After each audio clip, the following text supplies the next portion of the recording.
There is a certain type of human being in this world who has the capacity to fake and manipulate their way into people's hearts. After roughly 7 years on and off in what she thought was her last relationship, Toni found herself trying to make sense of her breakup. She obsessed over her past relationships and where things went wrong. She knew she had to unpack her thoughts, so she took her breakup observations to Twitter. Hey ladies, so today I would like to talk about the nice guy.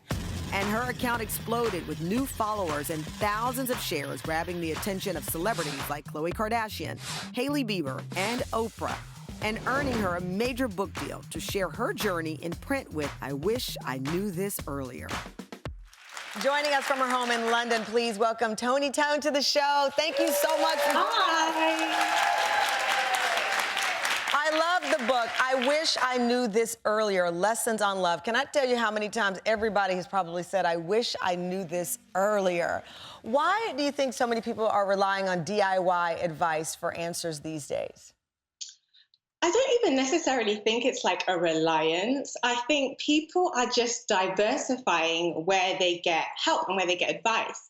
And one thing I do on my platforms is reinforce the benefit of things like therapy and things like counseling. But people know there are thought leaders online sharing a plethora of useful information, and it's all for free. So they use their initiative and then they find it. I love that. So you think that a lot of us look at red flags and you say don't do that.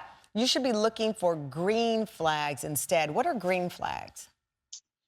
I think green flags are an indicator that someone will be good for you. So red flags are important too, but I think green flags really, really show you whether you've met someone who's compatible with you. All right, some of the green flags first. Do they respect your boundaries? What does that mean? Respecting your boundaries is so important because it's quite reflective of someone having the capacity to actually respect you as a person. So do they respect your autonomy, which includes your opinions and your body autonomy? Do they understand the importance of consent? Do they respect your nose? I think respecting your nose is incredibly important in relationships, and just seeing you as a whole person and understanding that you have some non-negotiables and just taking scope of that and respecting that and inevitably respecting you as well. What was one of your non-negotiables, or is one of your non-negotiables? One of my non-negotiables is definitely someone who does not believe in monogamy.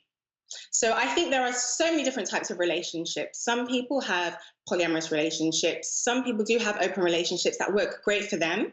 But based on my character and my personality and the kind of relationship I want, one of my non-negotiables is someone who doesn't believe in monogamy. I could agree with that. I think most people, well, I don't know about most. I'm with you on that. That was a deal breaker for me. What's their approach? What does that mean?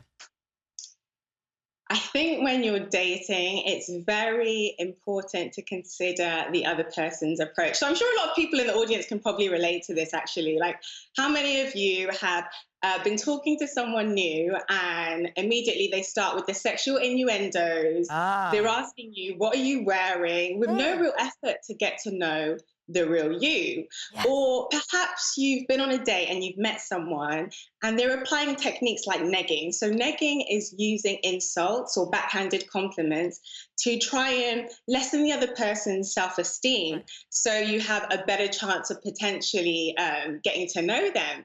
And I think approaches like negging, approaches like being too sexual too quick can be quite indicative of someone not being intentional. I think those are all great points. And up next, Toni's answering your most burning relationship questions. More after the break. We are celebrating Fall in Love Week, and Twitter's big sister, Toni is still with us. Toni, we've got a question from our TAM fam. Sherry, I understand you're asking this for a friend. That's correct. Okay, what is the question? Well, the question is, what do you do if you want to forgive someone in order to keep your intimacy intact, even after they've hurt you? Ooh. What do you do? I think it's really important to remember that healing isn't linear. People think that it's just something that happens. You are going to have good days, you're going to have bad days. And it's about talking through those good days and bad days and telling your partner when you're having a bad day and when you're finding things difficult. That communication is so important. I think another important thing is baby steps. again, because healing isn't linear, everything isn't going to go back to normal the second you tell your partner, I forgive you. So you need to do it incrementally, and you're going to take steps to building that intimacy. And it might be small things initially. Say, for example, you've separated. It might be that, okay, you spend weekends away together. You don't just move the person back in, for example. So take baby steps. Well, and also you can't keep bringing it up. Right. Like, and I've fallen in that trap, even with my current husband, my only husband. I know. Oh. If something has upset me or whatever, you got to let it go. If you really say you've forgiven them, you got to let it go, and you can't just keep bringing it up because it won't ever heal. Thank you for the question from your friend. Thank you. You're amazing, Sherry. We have one more real quick question from Sarah from New York. Is on tape. Let's play it. Hi, Toni. My name is Sarah, and I had a question. How long should you wait to have an intimate conversation with someone you just started dating? And what's the best way to do it without scaring them away? I thought you brought up an amazing point earlier about people saying, what are you wearing? Or digging right in, coming in hot, and not knowing how to talk to you about intimacy. Yeah, context really matters. So when we're talking about intimate conversations, there are very different types. There are sexual intimate conversations. There are intimate conversations that are about like childhood trauma, intimate conversations about getting to know the other person. So I think if it's just a general intimate conversation, one thing I love to do, and I struggle with this in my 20s, but now in my 30s, I love to play card games. And there are so many different card games with lots of deep, intimate questions on them, just about people's past, the things that make them scared, the things that they've been through, and to play those on dates. And you'd be surprised, people are very open to opening up. They're very willing to open up when you play those games. I like that. I even do that at dinner parties. We have like a couple of card games. Not that I ask my people who come to my house intimate questions, but it does allow for the questions to be asked without it appearing as if it's coming from you exactly. So it warms the mood. Well, you've been fantastic, and thank you so much. Congratulations on all the success. And I think you offer amazing advice, particularly to people in their 30s and 40s as they try to navigate the complexities of love. So congratulations, Toni.